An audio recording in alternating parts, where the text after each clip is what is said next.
Hello, especially for the Dirty Secrets channel.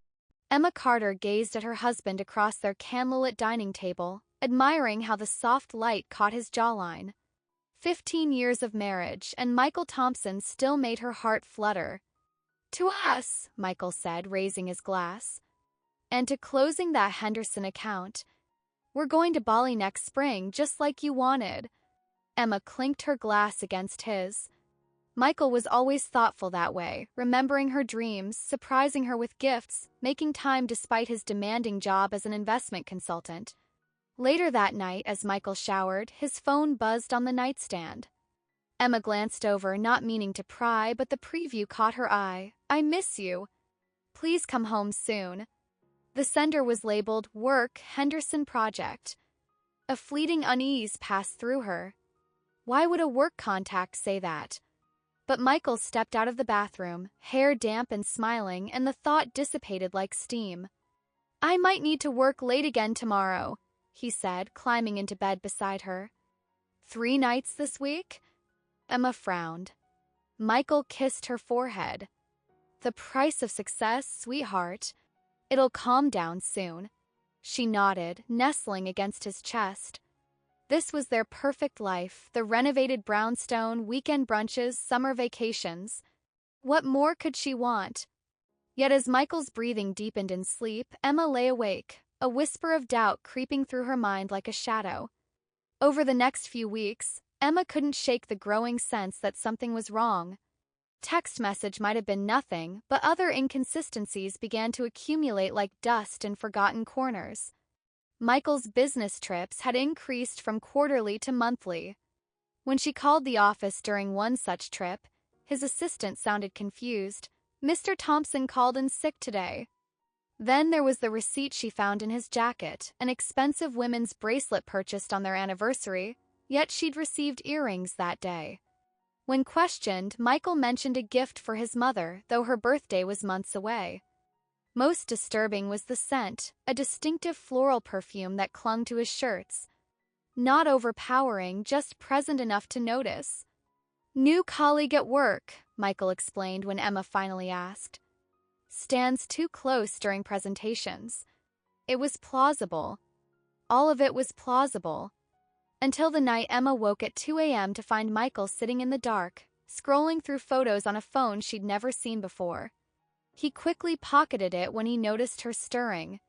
"Just checking work emails," he murmured. "Go back to sleep." But Emma couldn't sleep. Not that night, nor many nights after. The whispers of doubt had become a persistent voice she could no longer ignore. "Working late again?" Emma kept her voice casual as Michael gathered his keys. "Big project." "Don't wait up," he replied, kissing her cheek before heading out. This time, Emma waited 5 minutes, then grabbed her coat. She'd never followed anyone before, and her hands trembled as she started her car. The rational part of her brain screamed that this was madness, an invasion of privacy born from paranoia. Yet here she was, trailing Michael's sedan through darkening streets, keeping 2 cars between them at all times. To her surprise, he drove away from the city center, past their usual haunts, into a quiet suburban neighborhood she didn't recognize. The houses here were modest, nothing like their elegant brownstone. Michael parked in front of a small blue 2-story with white trim. Emma pulled over a block away, heart thundering as she watched him approach the front door. No fumbling for keys. He simply walked in like he belonged there. Emma waited 30 minutes before gathering enough courage to approach. Curtains weren't fully drawn, leaving a narrow gap that allowed her to see inside. The living room was warmly lit, toys scattered across the floor. A little boy, perhaps 4 years old, ran excitedly between furniture. Michael appeared, scooping the child up, spinning him around with more unbridled joy than Emma had seen in years. Then a woman entered the frame, tall, beautiful, dark-haired. Michael set the boy down and pulled the woman into his arms, kissing her with passionate familiarity. Emma stumbled backward, bile rising in her throat. She'd expected an affair, a momentary indiscretion. Not this, not a whole other life playing out like a parallel universe where she didn't exist. As she fled back to her car, Emma realized the ground beneath her feet wasn't just shifting, it had disappeared entirely. Emma spent 3 days in a haze, moving through her life on autopilot while her mind replayed the scene in that house. When Michael announced another late meeting, she returned to the blue house, this time knocking on the door. The woman who answered was even more beautiful up close, younger than Emma by perhaps 5 years, with olive skin and piercing eyes. "Can I help you?" she asked, bouncing the little boy on her hip. He had Michael's eyes. "I'm Emma Thompson," she said, her voice surprisingly steady. "Michael's wife." The blood drained from the woman's face. "I'm Sophia Riz," she whispered. "Michael's wife." They sat in Sophia's kitchen, two strangers bound by an impossible connection. The boy, named Daniel, played in the next room, oblivious to the earthquake shaking both women's lives. 7 years, Sophia explained. "We met when I was his assistant. He said he was divorced but kept it quiet for career reasons." Her fingers trembled around her mug. "He's here 3 nights a week. The weekends when he says he's traveling." Emma nodded mechanically. 15 years for me. No children. He said he wasn't ready. The implications settled over them like ash. For nearly a decade, Michael had orchestrated an elaborate choreography, moving between lives with clinical precision.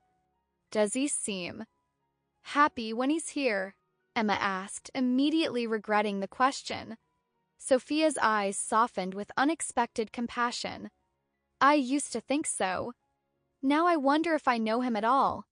As Emma drove home, she realized she'd gone there seeking a villain, someone to hate alongside Michael. Instead, she'd found another victim, another woman who'd believed in the same illusion. The private investigator's office was sterile and impersonal, fitting for the dismantling of Emma's life. Jack Morris, a former detective with tired eyes, spread photographs across his desk. "It's worse than you thought, Mrs. Thompson," he said gravely. Pictures showed Michael entering a third residence, an upscale apartment downtown. Surveillance revealed no family there, but regular meetings with various men Morris had identified as known associates of Vincent Delacruz, a businessman with suspected ties to money laundering. "We found multiple bank accounts, 3 different identities," Morris continued. "Your husband has been moving large sums of money. Likely not all his clients' investments are going where they should." Emma stared at driver's licenses showing Michael's face but different names. "And the women?" "Sophia?" "As far as we can tell, Ms. Reyes doesn't know about the financial dealings. She believes he's a regional manager for a consulting firm." Morris hesitated. "There's also a third woman in Toronto. No children, but they've been together about 4 years." Emma felt oddly detached, as though watching someone else's life unravel. 3 relationships, multiple identities, criminal connections. This wasn't just infidelity, it was the systematic construction of entire fictional lives. "He'd need to be a sociopath," she whispered. Morris didn't disagree. "The question is, what do you want to do with this information?" What did she want? Justice? Revenge? Understanding? None seemed adequate against the magnitude of Michael's deception. "I need everything you have," Emma said finally. "And I need to know who Michael Thompson really is." Emma set the table carefully, their best china, candles, wine chilling. A final dinner in the home built on lies. Michael arrived on time, raising an eyebrow at the elaborate spread. "Special occasion?" "You could say that." Emma smiled tightly, pouring the wine. "How was work?" "Exhausting." "The Richardson account is—" "There is no Richardson account," Emma interrupted. "Just like there was no late meeting last Thursday when you were with Sophia and Daniel. Or the weekend in Chicago that you spent with Catherine in Toronto." Michael's expression shifted so subtly most would miss it, a momentary calculation before his features arranged into confusion. "Emma, what are you talking about?" 15 years, Michael." Did any of it mean anything? She slid Morris's report across the table. The mask slipped then, his face hardening into something unrecognizable. He thumbed through the documents, assessing the damage. You had me investigated. Not a question. Not even surprise. Who are you? Michael leaned back, something dark and unfamiliar in his eyes. Does it matter? The man you love doesn't exist. Never did. Why? Why construct such an elaborate lie? Because I could. His voice was eerily calm. Different women fulfill different needs. You're stable, respectable, good for my primary business identity. Sophia is passionate, less questioning. Catherine is connected to people I need to know. And the money? Dela Cruz. A flicker of genuine surprise. You found that too. Very thorough. I'm going to the authorities, Emma said. All of it, the fraud, the identities. Michael's laugh was cold. No, you won't. 'Cause this goes beyond me, beyond what your little investigator found. People who would be very displeased if their arrangements were disrupted. As he spoke, Emma realized with chilling clarity, she was sitting across from a complete stranger. The next morning, Michael was gone, clothes, passport, personal items vanished. Emma immediately called Morris, who advised her to leave the house immediately. If he's connected to Dela Cruz, you're not safe, the investigator warned. Emma drove straight to Sophia's house, finding the young woman packing frantically. He came last night, took some things, told me to disappear, Sophia explained, tears streaming down her face. He said people might come looking. Emma, I'm scared. I don't understand what's happening. Emma helped Sophia and Daniel into her car. We need to go somewhere safe while we figure this out. At Morris's office, they learned the extent of Michael's criminal activities. He'd been using his investment firm to launder money for Dela Cruz's organization, creating shell companies and false investments. The multiple families weren't just emotional compartmentalization, they were strategic covers, different bases of operation. We found something else, Morris said grimly, bringing up financial records. Large payments to this account belonging to a Thomas Wayland. Emma frowned. That name means nothing to me. It did to me, Morris said. Retired CIA operative specializing in deep cover operations. Went private sector years ago. He pulled up a photo that made both women gasp. It was Michael, 30 years younger, different name, but unmistakably him. Your husband isn't just a con man, Morris explained. He's a professional, someone trained to create and maintain false identities. Question is, who is he really working for now? Sophia clutched Daniel closer. Are you saying my husband, our husband, is a spy? Not exactly, Morris replied. More like a very specialized mercenary. And someone recently paid him $20 million for something that's about to happen. The safe house Morris arranged was a cabin 2 hours outside the city. Emma and Sophia established an uneasy alliance, sharing stories of the man they both thought they knew, searching for any clue to his real intentions. He always avoided cameras, Sophia mentioned. Said he was superstitious. Separate circles of friends, Emma added. Never wanted our lives to intersect. Daniel played nearby, blissfully unaware of the danger surrounding them. Emma's phone rang, an unknown number. I know where you are, Michael's voice was cold. You shouldn't have involved Sophia. You involved her years ago, Emma countered. What was the plan, Michael? Keep juggling families while laundering money? That was never the primary objective. The families, the investment firm, all convenient covers. For what? A pause. Tomorrow, a federal witness will be relocated through your city. A witness whose testimony would dismantle operations worth billions to certain people. That cannot happen. Emma's blood froze. You're going to kill them. I've already been paid. The only variable is whether you and Sophia become complications that need resolving. Call ended. Emma turned to find Sophia standing behind her, face ashen. We need to warn someone, Sophia whispered. Who? We don't know who to trust. Michael had police connections, government contacts. Morris arrived hours later with grim news. Someone broke into my office, took everything on Michael's case. We're dealing with professionals. That night, as Sophia and Daniel slept, Emma made her decision. They couldn't run forever. Michael, or whatever his real name was, needed to be stopped. I'm going back, she told Morris. I know how he thinks. Where he'll position himself. It's suicide, the investigator argued. What choice do we have? More innocent people will die.